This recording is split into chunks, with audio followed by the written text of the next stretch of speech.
নমস্কাৰ বন্ধু বান্ধৱীসকল, সকলোলৈকে মোৰ এটা নতুন ভিডিঅ'লৈ আন্তৰিকতাৰে স্বাগতম জনাইছোঁ।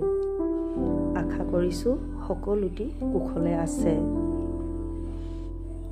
আপোনালোকৰ নিজৰ নিজৰ বীমা নৱীকৰণৰ সময় আহিল।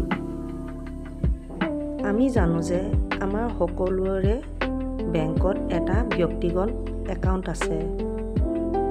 এই ব্যক্তিগত একাউণ্টত আমি আমাৰ বীমা কৰি থোৱাটো বহুত জৰুৰী।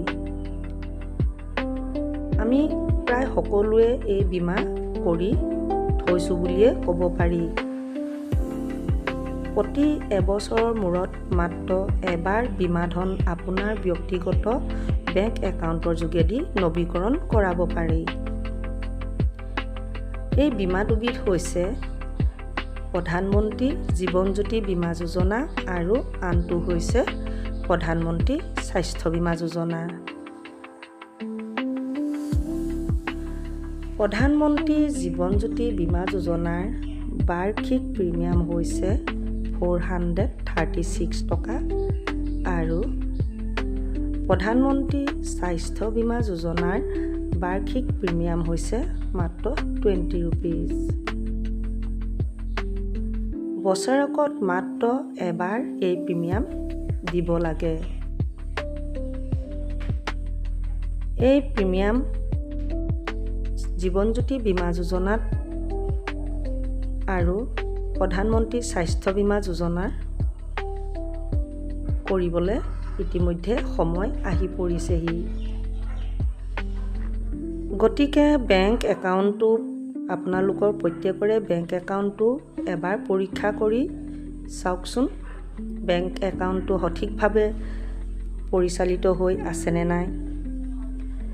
যদি বেংক একাউণ্টটো সঠিকভাৱে পৰিচালিত হৈ আছে, তেন্তে 25 মে'ৰ পৰা আপোনাৰ ব্যক্তিগত একাউণ্টত উক্ত বীমা ধন জমা ৰাখিব। তেতিয়াহে আপোনাৰ বীমা বাহাল থাকিব। আৰু যদি কোনোবা লোকে নতুনকৈ এই বীমা দুটা কৰাব বিচাৰে, তেতিয়াও বীমা নতুনকৈ কৰাব পাৰিব। নতুনকৈ বীমা কৰিবলৈ হ'লে আপোনালোকে নিজৰ নথি পত্ৰ, পান কাৰ্ড, ভোটাৰ কাৰ্ড, আধাৰ কাৰ্ড, বেংক পাছবুকৰ জেৰক্স কপি আদি বেংকলৈ লৈ যাব আৰু বেংকত ফৰ্ম আছে, ফৰ্ম ফিল আপ কৰি আপোনালোকৰ বীমা কৰাব পাৰিব। প্ৰধানমন্ত্ৰী জীৱন জ্যোতি বীমা যোজনাৰ বয়স হৈছে 18ৰ পৰা 55 বছৰ ভিতৰৰ। এই বীমা যিকোনো পুৰুষ বা মহিলাই কৰিব পাৰিব।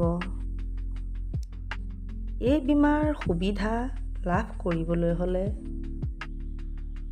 নমিনী আপোনালোকৰ নিজৰ ল'ৰা বা ছোৱালীক দিব আৰু এই বীমা কৰি থোৱা হিতাধিকাৰী আকস্মিকভাৱে মৃত্যু হ'লে নমিনীয়ে 2 লাখ টকা লাভ কৰিবলৈ সক্ষম হ'ব।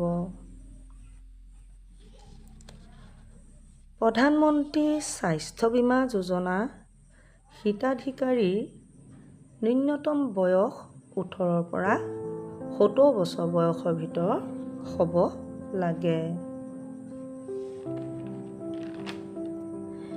প্ৰধানমন্ত্ৰী স্বাস্থ্য বীমা যোজনাৰ হিতাধিকাৰী যিকোনো দুৰ্ঘটনাত আকস্মিকভাৱে দুৰ্ঘটনাত যদি মৃত্যু হয়, তেতিয়া নমিনীয়ে 2 লাখ টকা বীমা ধন লাভ কৰিবলৈ পাৰিব।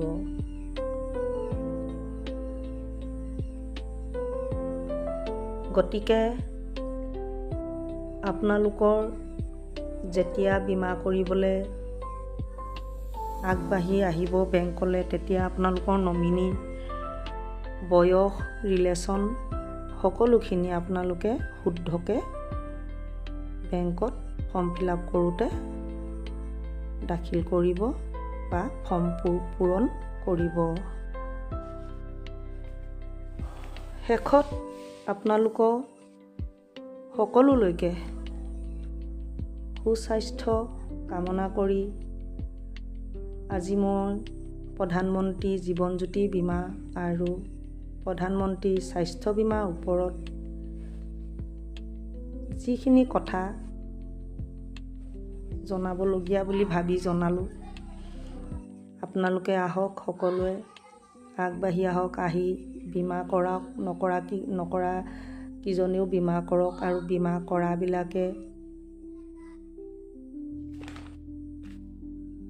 25 মে'ৰ পৰা আপোনালোকৰ ব্যক্তিগত একাউণ্টত ধন জমা ৰাখিব আৰু ছেভিংছ একাউণ্টৰ পৰাই আপোনালোকৰ বীমা ধন কৰ্তন কৰিব। বীমা ৰাশিত উক্ত ধন জমা হ'ব। সদৌ শেষত পুনৰবাৰ আন্তৰিকতা শ্ৰদ্ধা জনাই আজি মোৰ ভিডিঅ' ইমানতে সামৰিছোঁ। ধন্যবাদ।